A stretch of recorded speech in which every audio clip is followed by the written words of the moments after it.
মুক্তি চাইতে চাইতে আমাদের স্বাধীনতার 56 বছর, কত বছর?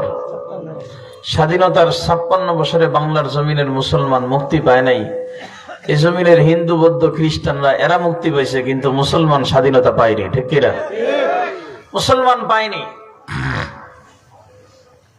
যারা স্বাধীনতা পেয়েছে তারা আজকে বলতেছে তারা নির্যাতিত, আর আমরা যারা পাই নাই তারা কি বলবো? আমরা যারা স্বাধীনতা পাইনি তারা কি বলবো? আমাদের এক ওস্তাদ আমাদেরকে ঘটনা শোনাইতেন। কয়েক মোটা লোক রাস্তা দিয়ে যাচ্ছে, ওনাকে আরেকজন জিজ্ঞেস করে, ভাই আপনার নাম কি? চিকুন আলী। তো চিকুন যে আছে শুনছে, ইন্নালিল্লাহ, এই মোটা ব্যক্তি বলতেছে এর নাম কি? চিকুন আলী। তো আমাকে যদি কেউ নাম জিজ্ঞেস করে যে তোমার নাম কি, আমি বলবো নাই। আমি বলবো কি? মোটাই যদি বলে চিকুন আলী, তাইলে আমি তো চিকুন মানুষই, তো আমারে বললে আমি বলবো কি? আমি নাই। তো যারা স্বাধীনতা পেয়েছে তারা যদি বলে যে আমরা পরাধীনতার মধ্যে আছি, আমরা যারা স্বাধীনতা পাইনি তারা কি বলবো? আমরা নাই।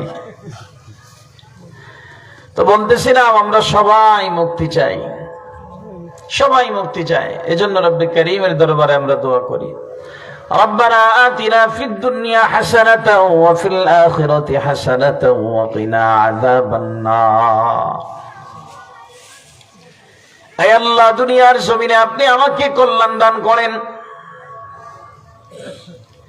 এ মালিক, দুনিয়াতে আপনি আমাকে কল্যাণ দান করেন, আবার দুনিয়ার এই কল্যাণ শেষ হওয়ার পরে যখন আমি দুনিয়া থেকে চলে যাব, ওয়া ফিল আখিরাতি হাসানা, মাওলা দুনিয়ার জমিনের যত কল্যাণ আছে তাও তো দিবেন, আবার আখিরাতের জমিনের যত কল্যাণ আছে সব আমাকে দান করেন। সুবহানাল্লাহ। ওয়া কিনা আযাবান নার।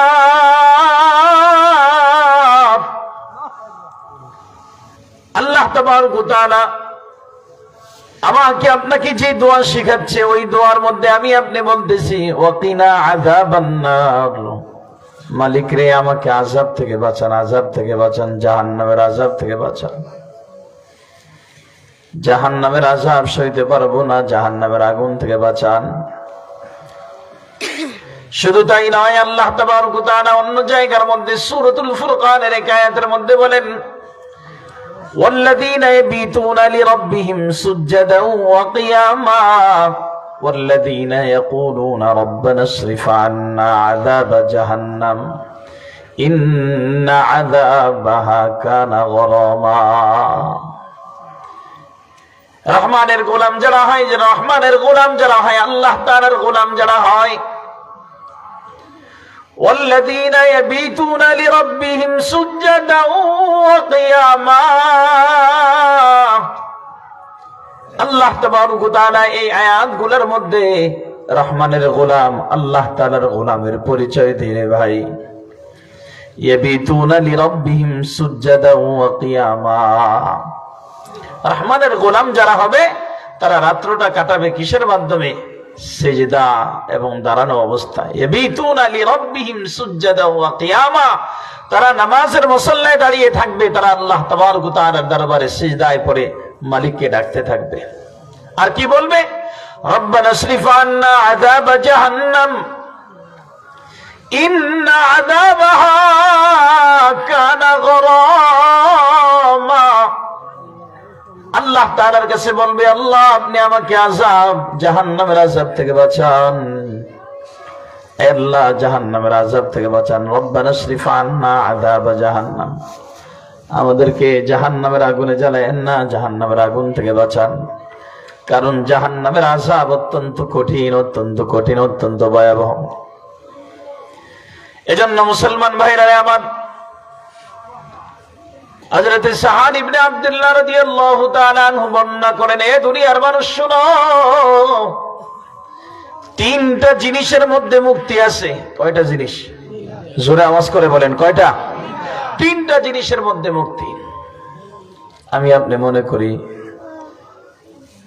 যে ভালোভাবে চলতে পারলে মুক্তি, কেউ যদি বারবার হজ আর উমরা করে সে মুক্তি পেয়ে যাবে। আবার মনে করি কারো যদি অনেক কোটি কোটি টাকার সম্পদের মালিক হয় তাহলে সে মুক্তি পেয়ে যাবে। কেউ বা মনে করি বাড়ি গাড়ির মালিক হলে সে মুক্তি পেয়ে যাবে। আল্লাহর পয়গম্বরের ওই সাহাবী হযরত সাহাল ইবনে আব্দুল্লাহ বলে, দুনিয়ার মানুষ, পয়গম্বর আমার কাছে একটা বিষয় আমানত রেখে গেছে, আর এটা আমি আমার ভাষায় তোমাদেরকে শোনাচ্ছি। আন-নাজাতু ফি সালাসাতি আশিয়া, আন-নাজাতু ফি সালাসাতি আশিয়া, তিন জিনিসের মধ্যে মুক্তি, তিনটা জিনিসের মধ্যে মুক্তি। লম্বা চড়া কথা বলবো না, হযরত চলে আসবে। হযরতের আসার আগে আগে যতটুকু বলা যায়, এক নম্বর হলো ফি আকলিল হালাল, হালাল খাবারের মধ্যে মুক্তি। জোরে বলেন না সুবহানাল্লাহ। কোন খাবারে মুক্তি? তাহলে যেটা আইপিএল আর বিপিএল এর জুয়া খেলে জিতা হয়, ওই টাকা দিয়ে খাইলে মুক্তি পাওয়া যাবে না? হ্যাঁ, ব্যাংক থেকে সুদের লোন নিলে, ওই লোনের ব্যবসা করলে, লোন দিয়ে ব্যবসা করলে যে টাকা কামাই হবে, যে উপার্জন আসবে, ওগুলা দিয়ে খাবার খাইলে হালাল হবে না হারাম? জোরে বলেন হালাল না হারাম? হায় হায় হায়, হারামের দ্বারা আজকে আমাদের সমাজটা ভরপুর হয়ে গেছে, যেদিকে তাকাই সেদিকে হারাম। এখন মানুষকে ঋণ দিতে চায় না, ঋণ নিতে গেলেই কয় কত দিবি, মাসে, সপ্তাহে কত দিবা, হাজারে কত দিবা। বিশেষ করে এই ব্যবসাটা পুরুষরা না বুঝলেও আমাদের দেশের মহিলারা ভালো করে বুঝছে, মহিলারা ভালো করে বুঝছে যে হাজারে কত দিবা, সপ্তাহে হাজারে কত দিবা। এই যে কত নিয়ে আসে, হাজারে 100 টাকা, 200 টাকা, 500 টাকা নিয়ে আসে, এটা হালাল না হারাম? জোরে বলেন না হালাল না হারাম? এই হারাম খাইয়া সেজদা দিলে ফায়দা হবে? এই হারাম কামাই করে হজ আর উমরা করলে ফায়দা হবে? সারাদিন বাইতুল্লাহর ছাদের উপর যদি ঘুমায়ও থাকে কোনো লাভ হবে না, আল্লাহ তাআলার আদালত থেকে মুক্তি পাবে না, আল্লাহ তাআলার দরবার থেকে মুক্তি পাবে না। আজকে মানুষের কোটি কোটি মানুষের সম্পদ নষ্ট করে বিলেতে বাড়ি বানিয়ে সে দিব্য আরামের মধ্যে থাকতেছে। হায় হায়, এগুলার দ্বারা যদি, বাড়ি আর গাড়ির দ্বারা যদি মুক্তি পাইতো তাহলে আমেরিকার লন্ডন ওলারা অনেক আগেই জান্নাত কামাই নিত, ঠিক কিনা? আমরা বাংলাদেশের মানুষ, ময়মনসিংহের মানুষ, ওই নেত্রকোনার মানুষ জান্নাত খুঁজেও পাইতো না। ভাইরা আমার, তো বলতেছিলাম, এক নাম্বার মুক্তি পাওয়ার এক নাম্বার রাস্তা কি? জোরে বলেন না, কি খাবার? হালাল খাবার খাইতে হবে। হালাল খাবার খাওয়ার জন্য, হালাল, আমি আপনাদেরকে একটা উদাহরণ দিই, কষ্ট হবে না তো? আজকে আমাদের সমাজে হারামের কেমন সয়লাভ হয়ে গেছে, হারামের কেমন সয়লাভ হয়ে গেছে। মনে করেন যারা এই ব্যবসাটা করেন তারা কিন্তু রাগ হবেন না, আমি আপনাদেরকে বলতেছি না, আমি ঢাকার ওলাদেরকে বলতেছি। আমি একটা সময় মাজার মসজিদে খেদমত করতাম, এরপরে এখন একটু দূরে আসছি। তো ওই বাজারের মুসল্লিরা আমাকে বলতো যে হুজুর সব চুরিদারির ব্যবসা,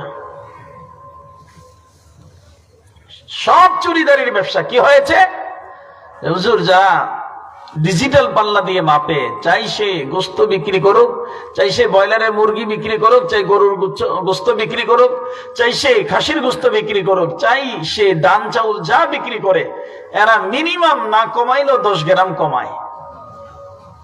কয় গ্রাম? কেজিতে কয় গ্রাম কমাইছে? এখন আসেন আমি আপনাদেরকে একটা উদাহরণ দিই। মনে করেন যে ব্রয়লারের মুরগি 1 কেজি 180 টাকা, আমাদের ঢাকায় 1 কেজি কত? 180 টাকা মুরগি। এখন 100 গ্রাম বানাইতে হলে, এই যে চুরি যারা করে, 100 গ্রাম বানাইতে হলে কয়জন মানুষকে ঠকাইতে হয়? 10 গ্রাম করে।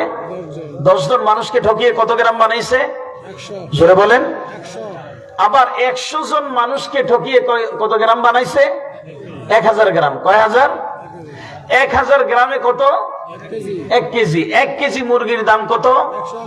180 টাকা কামানোর জন্য সে কতজন মানুষকে ঠকাইছে? 100 মানুষকে ঠকাইছে। আর এই ব্যবসাটা যদি তার 10 বছরের ব্যবসা হয়, এই ব্যবসাটা যদি 5 বছরের ব্যবসা হয়, এই ব্যবসায়ী কত হাজার মানুষকে ঠকাইছে। কথা বলেন বাবা, আমি বুঝাইতে পেরেছি আপনাদেরকে? এই যে ব্যবসায়ী, সে কত হাজার মানুষকে ঠকিয়ে 1 কেজি ওজনের 180 টাকা কামাই করার জন্য সে 100 মানুষকে ঠকাইছে। 100 মানুষকে ঠকিয়ে বাবা আপনি 180 টাকা কামাইছেন। আল্লাহ না করে আপনার পেটের মধ্যে যদি পীড়া হয়ে যায়, পেটের মধ্যে যদি রোগ হয়ে যায়, 180 টাকা সেকেন্ডের মধ্যে বের হয়ে যাবে। কথা বলেন না কেন ভাইরা আমার, বন্ধুরা আমার? তো আল্লাহ তাবারক ওয়া তাআলার পয়গম্বর ওই সাহাবী, আল্লাহর হাবিবের ওই সাহাবী বলেন যে জান্নাত পাইতে হলে খাইতে হবে কি? পড়তে হবে কি? হালাল। খাইতে হবে হালাল, পড়তে হবে হালাল, দেখতে হবে হালাল। যা কিছু আছে সব আমার হালাল উপার্জন করতে হবে। হারামের মধ্যে কি নাই? আরাম নাই। হারামের মধ্যে আরাম নাই, হারামের মধ্যে শান্তি নাই। হারাম কামায়, কোটি কোটি টাকার সম্পদের মালিক, তারপরও শান্তি নাই। না থাকার কারণ কি? আমরা জানি হারামে কি নাই? আরাম নাই। আসেন, এই হারামের, এই হালাল উপার্জনের বা হারাম কামাই যে কত ক্ষতি, এগুলোর উদাহরণ দিলে অনেক দেওয়া যাবে, অনেক উদাহরণ দেওয়া যাবে। আপনারা ভালো করে বুঝে নিবেন, চিনে নিবেন। আরেকটা উদাহরণ দিই, যেহেতু আপনাদের এটা গ্রামের এলাকা, ধান চাষ করে না, জোরে বলেন। ধান চাষ করার জন্য, বিশেষ করে ইরি ধান চাষ করার জন্য ওই জমিনের মধ্যে একটা মেশিন লাগাইতে হয়, মোটর লাগাইতে হয়। এখন মোটর লাগিয়ে ড্রেন দিয়ে পানি দেয়। কি দিয়ে পানি দেয়? ড্রেন দিয়ে পানি দেয়। এখন ওই মেশিনওয়ালাকে, মোটরওয়ালাকে একজন জমিওয়ালা টাকা দিচ্ছে না, গত বছর টাকা দেয় নাই সিজনে। এখন ওই লোক এই ড্রেনের লাইন ওই তার ক্ষেতের মধ্যে কি করে নাই? জমির মধ্যে দেয় নাই। এখন সে ব্যক্তি কি করে? রাতের বেলা হাজী সাহেব গিয়ে লাইন ছেড়ে দেয়। পরের দিন সকালবেলা যদি মোটরওয়ালা ওই মেশিনওয়ালা জিজ্ঞেস করে, কিরে ভাই তোমার খেতে তো পানি খেয়ে? আমি জানি না, ইন্দুরের গাদা দিয়ে বানিয়েছে। বলে কিনা? জোরে বলেন। ইঁদুরের গাদা দিয়ে পানি আইছে, গর্ত দিয়ে পানি আসছে। এই যে আপনি পানি চুরি করে আপনার জমিন চাষাবাদ করছেন, এখান থেকে যে ফসলগুলো আসছে, হালাল না হারাম? জোরে বলেন।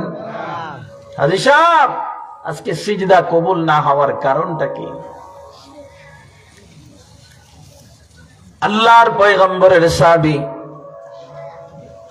হযরত আব্দুল্লাহ ইবনে মাসউদ রাদিয়াল্লাহু তাআলা আনহু বলেন, লা তাদখুলুল জান্নাতা জাসাদুন গুযিয়া বিল হারাম। এ আল্লাহর বান্দারা, শরীরের যে অংশটা, আল্লাহ তাআলার পয়গম্বর বলেন, শরীরের যে অংশটা হারামের দ্বারা তৈরি হয়। কিসের দ্বারা? হারামের দ্বারা শরীরের যে অংশটা তৈরি হয়, এটা জান্নাতে যাবে না।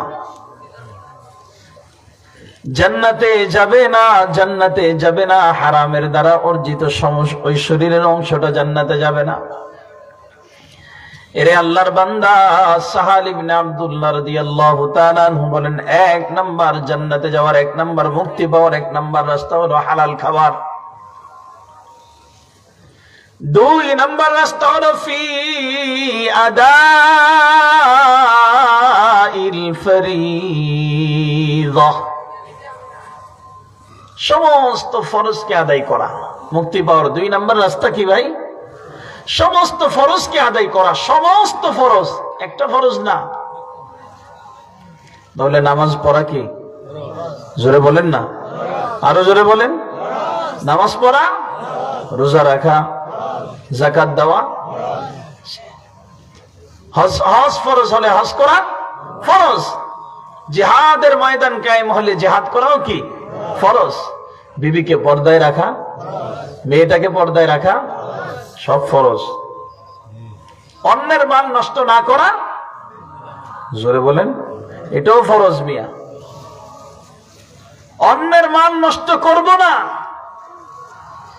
অন্যের হক নষ্ট করব না, বান্দার হক নষ্ট করব না, এগুলো ফরজ। ভাই বোনের হক নষ্ট করবে না, বোন ভাইয়ের হক নষ্ট করবে না, স্বামী তার স্ত্রীর হক নষ্ট করবে না, স্ত্রী তার স্বামীর হক নষ্ট করবে না, বাবা তার সন্তানের হক নষ্ট করবে না, সন্তান তার বাবার হক নষ্ট করবে না, ঠিক কিনা? এগুলো জরুরি বিষয়। হক আদায় করা ফরজ, হক আদায় করা ফরজ। এজন্য আল্লাহর হাবিব বলেন ফি আদা, আল্লাহর হাবিবের ওই সাহাবী বলেন ফি আদাইল ফরিজা, এ উম্মতের দল, তোমার নাজাত পাওয়ার 2 নম্বর রাস্তা হলো সমস্ত ফরজকে আদায় করা। ভাইরা আমার, বন্ধুরা আমার, আজকে ফরজের মধ্যে অনেকগুলা ফরজ, লম্বা চূড়া কথা আমি আপনাদেরকে সংক্ষিপ্ত আকারে বলে যাই। প্রয়োজন অনুযায়ী দিন শিক্ষা দেওয়া কি? জোরে বলেন। তলাবুল ইলমি ফরিদাতুন আলা কুল্লি মুসলিম, সমস্ত মুসলমানের উপর প্রয়োজন অনুযায়ী দিন শিক্ষা করা ফরজ। আমার একটা মেয়ে সেই দিনের উপর কিভাবে চলবে তাকে এই দিন শিক্ষা দেওয়া কি? সে পর্দা পুশিদা, কার সাথে কতক্ষণ পর্দা করবে, কার সাথে পর্দা করবে, কার সাথে করবে না, সে কোন জায়গায় যাবে আর কোন জায়গায় যাবে না, সে কিভাবে চলবে আর কিভাবে চলবে না, এগুলা শিক্ষা দেওয়া ফরজ। এরে আল্লাহর বান্দা, আল্লাহ তাআলার পয়গম্বরের ওই সাহাবী বলেন, যদি তুমি দুনিয়ার জমিনে সমস্ত ফরজগুলোকে আদায় করো, 5 ওয়াক্ত নামাজ পড়া ফরজ, এই ফরজের মধ্যে যদি কেউ 5 ওয়াক্ত না পড়ে 4 ওয়াক্ত পড়ে, 4 ওয়াক্ত না পড়ে 3 ওয়াক্ত পড়ে, 3 ওয়াক্ত না পড়ে 2 ওয়াক্ত পড়ে, 1 ওয়াক্ত পড়ে, সপ্তাহে 1 দিন পড়ে, বছরে 1 বার পড়ে, আদায় হবে? এ আল্লাহর বান্দারা, এমনি ভাবে যাকাত দেওয়া ফরজ। যাকাত দেওয়া কি? জোরে বলেন না। 1 লক্ষ টাকার যাকাত কত আসে? 2,500 টাকা। কত? 1 লক্ষ টাকার যাকাত কত আসে? 2,500 টাকার যাকাতের মধ্যে কেউ যদি মাত্র 2,000 টাকা যাকাত আদায় করে আর বাকি 500 টাকা রেখে দেয়, আদায় হবে? জোরে বলেন। এই যাকাত আদায় না করে,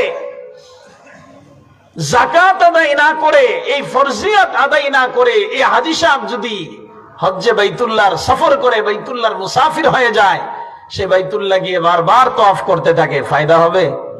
জোরে বলেন। যাকাতের টাকা আদায় না করে এই সম্পদ দিয়ে সে বাড়ি বানায়, এই সম্পদ দিয়ে গাড়ি কিনে, সব কিছু করে, কিন্তু মানুষকে যাকাতের টাকা দিতে চায় না। আপনাদের কাছে একটা প্রশ্ন, এই যাকাতের টাকা কি ধনী ব্যক্তি খেতে পারবে? জোরে বলেন। যার উপর যাকাত ফরজ সে খেতে পারবে, সে এটা ব্যবহার করতে পারবে? কথা বুঝেন না আপনার? কোনোভাবেই যার উপর যাকাত ফরজ সে কোনোভাবেই যাকাতের টাকা, যাকাতের অর্থ ব্যবহার করতে পারবে? এখন আসেন, 2,500 টাকা, 1 লক্ষ টাকার যাকাতের মধ্যে 2,500 টাকা যদি যাকাত আসে, এখান থেকে 2,000 টাকা দিয়ে দিয়েছে আর বাকি 500 টাকা তার নিজের সম্পদের সাথে মিলাইছে। এখানে গরিবের হক আছে, এখানে রাস্তার ভিখারির হক আছে, এখানে রাস্তার টোকাইয়ের হক আছে, এখানে এতিম আর মিসকিনের হক আছে, এখানে বৃদ্ধ বাবা মার হক আছে, এখানে অনেক সময় বৃদ্ধ মুসলমান যারা আছে, অসহায় অসহায় মুসলমানের হক আছে। এগুলা না দিয়ে যদি বান্দা তার বাড়ি নির্মাণ করে, এই বাড়িতে আরামের ঘুম আসবে? এজন্য মুসলমান, আমাদের কাছে অনেক ধনী ব্যক্তিরা আসে, অনেক ধনী ব্যক্তিরা আসে, হুজুর দোয়া করবেন, আমি ঘুমাইতে পারি না, বাড়ির মধ্যে শান্তির আসবাবের অভাব নাই, এয়ার কন্ডিশন, এসি আর এসি ডিসির অভাব নাই, হুজুর আমার ঘরের মধ্যে এসি আছে, এয়ার কন্ডিশন আছে, আরো কত কিছু, আইপিএস, অনেক কিছু আমার ঘরের মধ্যে আছে, তারপরেও শান্তিতে ঘুমাইতে পারি না। কিন্তু আমি তাকায় দেখি একজন রাস্তার ভিখারি, একজন রাস্তার টোকায়, রাস্তার মধ্যে, রাস্তার ওই রেলিং এর মধ্যে শুয়ে থাকে, রাস্তার ওই পিলারের মধ্যে শুয়ে থাকে, তার দিব্যি ঘুম হচ্ছে, তার আশপাশ দিয়ে গাড়ি টো টো করে যাচ্ছে, গাড়ি হুইসেল বাজাইয়া তার আশপাশ দিয়ে যাচ্ছে, তার ঘুম ভাঙ্গে না, তার শান্তির ঘুম আসতেছে। হুজুর এত আরামের মধ্যে থাকি, শান্তি হয় না, ঘুম আসে না, সারাদিন টেনশনে থাকি, সারা রাত টেনশনের মধ্যে থাকি, বারবার টেনশন, চেয়ারের মধ্যে বৈশা নিজেকে ঝুলাইতে থাকি, তারপরেও দেখি একটু ঘুম আসেনি। আসবে কিভাবে রে গোলাম? তোমার আমার উপর যে যাকাত ফরজ ছিল ওই যাকাতের টাকা না দিয়ে, একজন অসহায় রাস্তার ভিখারিকে যাকাতের টাকা না দিয়ে ওই টাকা দিয়ে তুমি বাড়ি বানাইছো। আর ওই ভিখারি রাস্তার মধ্যে থাইকা আল্লাহ তাআলার দরবারে কাঁদে আর বলে, আল্লাহ, এ মালিক, আমার প্রাপ্য যার কাছে আছে, যে আমার হক আদায় করে নাই, আমাকে তার ওই যাকাতের অর্থ দেয় নাই, আমি যার কাছ থেকে যাকাতের সম্পদ পাই রে মালিক, সে যাকাতের টাকা না দেওয়ার কারণে আমাকে রোদ্রের মধ্যে শুকাইতে হয়, বৃষ্টিতে ভিজতে হয়, আমি এই রাস্তার মধ্যে ঘুমাইতে হয়, ঘর নাই বাড়ি নাই, মাওলা এত কষ্ট করে এই জায়গায় থাকতে হয়, মালিক রে আপনার ফয়সালা। আল্লাহ তাবারক ওয়া তাআলা ওই বান্দাকে যেন বলতে চাই, গোলাম রে, তুই যাকাতের টাকা না দিয়ে আমার বান্দা বান্দিকে তুই ওই সূর্যের আলোর মধ্যে শুকাচ্ছিস, ওই গরমের মধ্যে তারা কষ্ট করতেছে, তার কাছে যদি যাকাতের অর্থ থাকতো সে একটা বাড়ি নির্মাণ করত, ঘর নির্মাণ করত, গরমের মধ্যে ওই গড়ের মধ্যে গিয়ে আশ্রয় নিত, সে তার বাড়ির মধ্যে গিয়ে আশ্রয় নিত, আরামের ঘুম পারত, আল্লাহ তাআলার মামি মালিকের শুকর আদায় করত। আজকে তুই তাকে যাকাতের অর্থ দেশ নাই, তার সম্পদ দেশ নাই। এরে বান্দা, বুঝা রাখিস, আমার বান্দা গরমে কষ্ট করে তার ঘুম আসবে, কিন্তু এই গরম তোকে সারা রাত্র জ্বালাইয়া জ্বালাইয়া শেষ করবে, ঠিক কিনা? এই গরম তোকে জ্বালাইয়া শেষ করে দিবে। এ মুসলমান, এর আল্লাহর বান্দারা, প্রশ্ন হতে পারে যে হুজুর, আমি কেন আমার সম্পদ থেকে যাকাত দিব, আমি কেন 40 ভাগের 1 ভাগ আমি আমার সম্পদ থেকে বের করব, কারণটা কি? আমি আপনাদেরকে একটা প্রশ্ন করি। আপনি সারাদিন ক্ষেত খামারে কাজ করে, জমিনের মধ্যে কাজ করে আপনি 500 টাকা কামাই করছেন, কত? জোরে বলেন।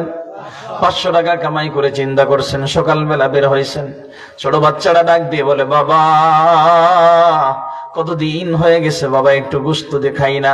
এ বাবা, বাড়িতে আসার সময় একটা মুরগি কিনে নিয়ে আসো। ব্রয়লারের একটা মুরগি কিনে নিয়ে আসতে 180 টাকা দিয়ে, 180 টাকা দিয়ে একটা ব্রয়লারের মুরগি কিনে নিয়ে বাড়িতে যায়। এখন গিয়ে যদি বলে, আমার মাথার গাম পায়ে ফেলে রক্তগুলাকে পানি করে আমি 500 টাকা কামাই করেছি, মুরগির কোনো কিছু ফেলা যাবে না, এটা বলবে? জোরে বলেন, বলবে নাকি? এ মুসলমান, ইচ্ছায় হোক অনিচ্ছায় হোক মুরগির কিছু অংশ ফেলে দিতে হবে কি হবে না? মুরগির পাখা ফেলে দিতে হবে, মুরগির যে ভিতরে নাড়ি বুড়ি আছে এগুলা ফেলে দিবে। এরে আল্লাহর বান্দা, এগুলা আমার আপনার হক না, এগুলা পিঁপড়ার হক, এগুলা পোকামাকড়ের হক, এগুলা পাখির হক, এগুলা বিভিন্ন জন্তু জানোয়ারের হক। আমি ইচ্ছা করেও এগুলা নিতে পারি না, ইচ্ছা করলেও নিতে পারি না। ওই মুরগির একটা অংশ তাদেরকে দিয়ে দিতে হয়, পোকামাকড়কে দিয়ে দিতে হয়। ঠিক তেমনি ভাবে রে গোলাম, আমার আপনার কামাইকৃত সম্পদের মধ্যে এতিমের হক আছে, আমার আপনার কামাইকৃত সম্পদের মধ্যে বিধবার হক আছে, আমার আপনার কামাইকৃত সম্পদের মধ্যে একজন তালেবে ইলম, এতিম তালেবে ইলমের হক আছে, একজন ইলম শিখনেওয়ালার হক আছে। এগুলা যদি আদায় না করি, ইচ্ছায় হোক অনিচ্ছায় হোক দিয়ে দিতে হবে। কারণ আমি যদি যাকাতের সম্পদ, আমার সম্পদ থেকে যাকাতের সম্পদটা আলাদা করি, আল্লাহ তাবারক ওয়া তাআলা কুরআনুল কারীমের সূরাতুত তাওবার আয়াতের মধ্যে বলেন, খুয মিন আমওয়ালিহিম সাদাকাতান তুতাহহিরুহুম ওয়া তুযাক্কিহিম বিহা ওয়া সাল্লি আলাইহিম ইন্না সালাতাকা সাকানুল লাহুম ওয়াল্লাহু সামিউন আলীম। আল্লাহ তাবারক ওয়া তাআলা তার হাবিবকে ডাইকে বলে, হাবিব, রাসূল গো, আপনি আপনার উম্মতের, আমার বান্দাদের সম্পদ থেকে যাকাত উসুল করেন। খুয মিন আমওয়ালিহিম সাদাকাতান তুতাহহিরুহুম, যাতে করে আপনি তাকে পবিত্র বানাইতে পারেন, তাদেরকে এই সম্পদকে আলাদা করে, যাকাতের সম্পদকে আলাদা করে তাদেরকে পবিত্র বানাবেন।